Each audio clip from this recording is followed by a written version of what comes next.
Los afortunados del Apocalipsis. Sí, puedes ser afortunado en medio de una situación totalmente adversa, muy difícil, por supuesto, y es el mensaje principal de nuestro polémico libro, el último libro de la Biblia, el Apocalipsis. De eso vamos a estar hablando en estas próximas semanas, en estas próximas reflexiones. Así que bueno, bienvenidos a este espacio de amor, de expansión, pero sobre todo de trascendencia, en nombre de la Iglesia de Cristo aquí en San Antonio de los Altos, Miranda, Venezuela. Y mi persona, Carlos León, estamos felices de que sigas acompañándonos otra semana. Recuerda que tenemos reuniones presenciales todos los domingos a las 10 de la mañana, donde por 45 minutos, una hora, desarrollamos con amplitud estos temas. Acércate si estás en la zona, serás tratado como familia. Y recuerda que si esta información te agrega valor, te pedimos que nos ayudes a llevar este mensaje a otros, a compartirlo con otros, que otros reciban la bendición a través de solamente suscribirte, dejando un like, compartiendo. Para nosotros agregarte valor son horas o días de trabajo. Para ti, ayudarnos a agregarle valor a otros sería solamente 2-3 segundos. Hazlo, por favor. Los bienaventurados, los afortunados de Apocalipsis. Así es, Apocalipsis, un libro que es muy mal interpretado, muy mal juzgado. Y hasta, bueno, me decían de niño que si leías el Apocalipsis te volvías loco. Porque, bueno, sí es un libro que tiene su complejidad, es un libro escrito tiene una forma, la literatura apocalíptica tiene unas normas, tiene unas reglas, y si uno no conoce esas normas, esas reglas, se puede perder en la interpretación. Hay temas en el Apocalipsis o símbolos que no tienen de pronto no hay un acuerdo entre los eruditos sobre lo que significa. Y bueno, la primera recomendación con este libro maravilloso de Apocalipsis es aprender a ver las verdades que quiere enseñar más allá de los símbolos, porque es un libro simbólico, no es un libro literal, aunque algunos lo interpretan de manera literal. Están esperando a que vengan dragones del cielo o suban dragones y haya ese tipo de destrucción masiva. Entonces, bueno, de una vez te adelanto, el libro de Apocalipsis es un libro simbólico, no es un libro escatológico, es decir, no tiene que ver con el fin de los tiempos, pero sí tiene que ver con el fin del Imperio Romano y su dominación, o mejor dicho, su persecución en contra de la Iglesia del primer siglo, que estaba sufriendo a manos de este cruel imperio, a manos, por ejemplo, del emperador Domiciano. Y bueno, este mensaje se escribe en código, en símbolos, para animar a la Iglesia que estaba siendo injustamente perseguida, torturada de manera muy depravada, criminal, por su fe en Cristo. Entonces, de eso se trata el Apocalipsis. Trataba de animar a una iglesia que estaba sufriendo muchísimo, y se escribe en código, en símbolo, se usan elementos dramáticos para reforzar verdades, y es un libro profético. Sí, va a hablar del futuro inmediato, de lo que venía en contra del Imperio Romano y a favor de la Iglesia del Señor, para animar a los siervos del primer siglo que estaban sufriendo demasiado. Y aunque es un libro profético, la profecía en sí, recuerden que no es principalmente hablar del futuro, es principalmente hablar de la palabra de Dios. Es un libro profético porque va a hablar el mensaje de Dios para su pueblo, que, insisto, estaba siendo tratado de manera muy vil en el primer siglo. El autor, el apóstol Juan, dice que estaba encerrado en la isla de Patmos cuando escribe cuando tiene esta visión, y bueno, y narra los eventos de esta visión, de un mensaje, como dice el Apocalipsis capítulo 1, versos 1 y 2, que le entrega a Dios a Jesucristo, y Jesucristo se lo envía al apóstol Juan por medio de una visión a través de un ángel, para animar nuevamente a su pueblo. Él estaba en Patmos. La literatura nos muestra que él estuvo en Patmos a final del primer siglo, por ahí entre el año 95, 96 o el 90, a finales del primer siglo, hasta que murió en la isla de Patmos, siendo prisionero o exiliado ya, nuevamente por su fe. Y allí tiene esta visión, es decir, que el libro fue escrito a finales del primer siglo, cuando gobernaba el Imperio Romano Domiciano, este cruel emperador que iba a intensificar esa persecución contra los cristianos que comenzó Nerón por allá a finales del siglo VII. Entonces, o a mediados del siglo VII. Entonces, lamentablemente, lo que viene para la iglesia no era fácil, y Dios, en su inmenso amor por cada uno de nosotros, o en su inmenso amor por las iglesias de Asia que iban a recibir este mensaje, capítulo 2, bueno, se toma todas las molestias de hacerle llegar el mismo a través del apóstol Juan.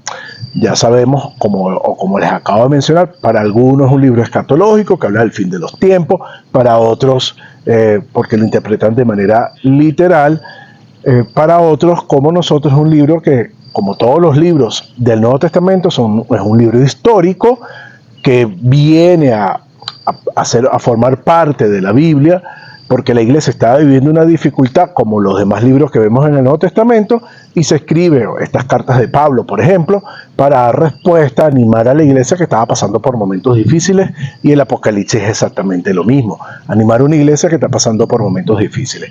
Hay muchos elementos, muchos símbolos, muchas visiones, muchas situaciones dramáticas para transmitir una verdad detrás de todos esos símbolos, y es lo que tenemos que ver detrás del libro de Apocalipsis.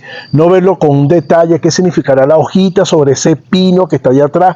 No, ver el pino en general, ver el cuadro en general, cuál es la verdad detrás de todas esas imágenes, de todos esos símbolos. Y aunque es un libro histórico y fue escrito para la iglesia del primer siglo, eso no quiere decir que no haya aplicaciones para nosotros hoy.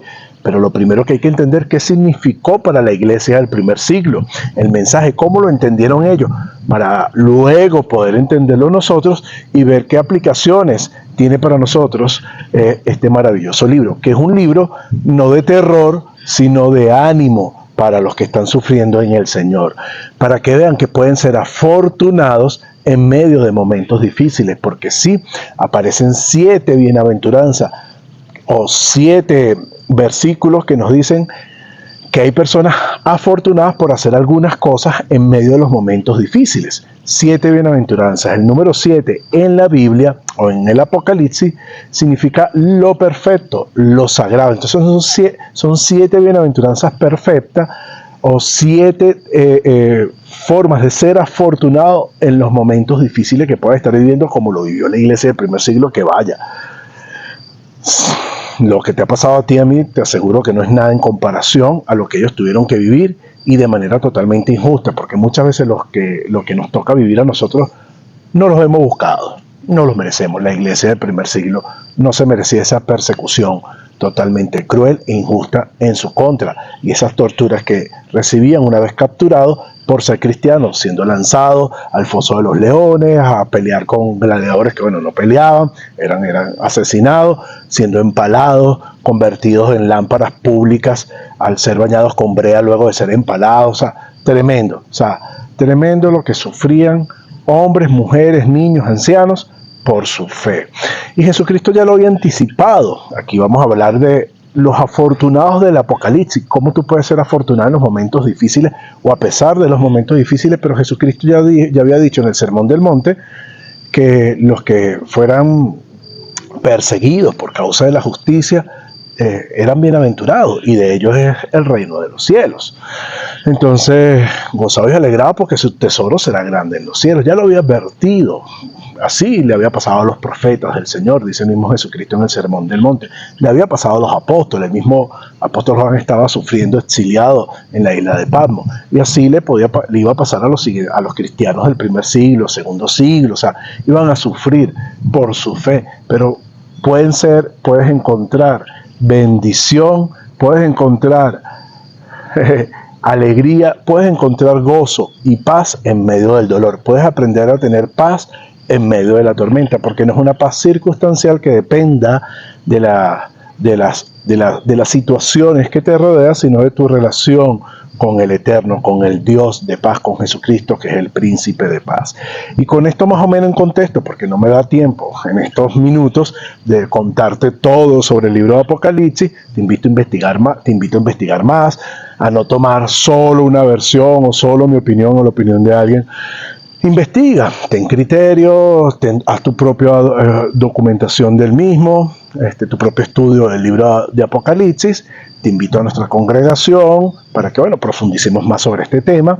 Y así nos encontramos con el capítulo 1, versículo 3, donde aparece la primera bienaventuranza, que son bienaventurados o afortunados los que leen, los que oyen y los que guardan las palabras del libro de esta profecía, porque bueno, el tiempo está cerca.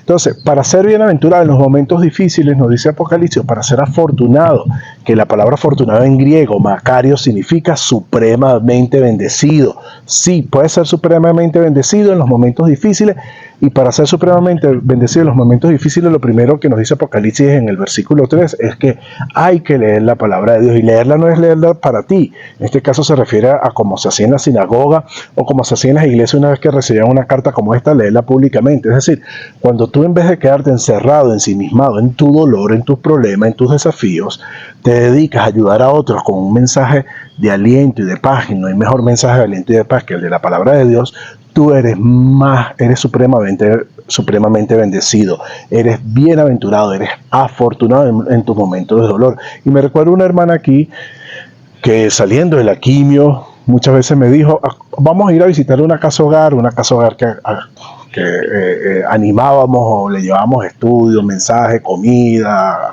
acompañamiento a los niños de esa casa hogar. Entonces ella, en vez de querer llorar y estar lamentándose por su dolor y su quimio, quería servir, quería compartir el amor de Dios. Por supuesto, una persona con esa actitud no se queda encerrada en su dolor, sino que empieza a conectarse con el amor de Dios, y eso la llena de una profunda paz en medio del dolor. Entonces, lo primero para ser afortunado en medio del apocalipsis que pueda vivir cada quien, porque bueno, la historia tiende a ser cíclica, a repetirse, o puedes tener tus momentos de desafíos duros que no se comparan de pronto como los que vivieron los hermanos del primer siglo, pero lo primero que puedes hacer para poder ser supremamente bendecido es no quedarte allí en tu dolor, sino buscar cómo compartir el amor de Dios con otras personas. Y lo segundo que dice, aunque está dividido esta segunda parte, o sea, se divide en dos, es que los que oyen y los que guardan. Está unido, los que oyen y los que guardan. Oír en griego significa entender. No es solamente la función biológica de oír, es entender. Y si estás distraído, no estás prestando atención, estás distraído por las múltiples ocupaciones, o por las redes sociales, o por el streaming, o por la vida misma, lo temporal, no vas a prestar realmente atención y no vas a entender el mensaje valioso que Dios tiene para ti. Y ese mensaje no solamente es entenderlo, sino guardarlo. Y guardarlo en griego es custodiar, de ahí se deriva también la palabra vigilar, es vigilar que no se escape ese mensaje, custodiarlo, que te puedas apropiar de él, para que puedas ser totalmente bendecido, porque si olvidas el mensaje, si no lo entiendes, y si lo entiendes y no lo guardas, por supuesto no vas a caminar por ese camino que te va a llevar a ser afortunado en los momentos de dificultad y dolor.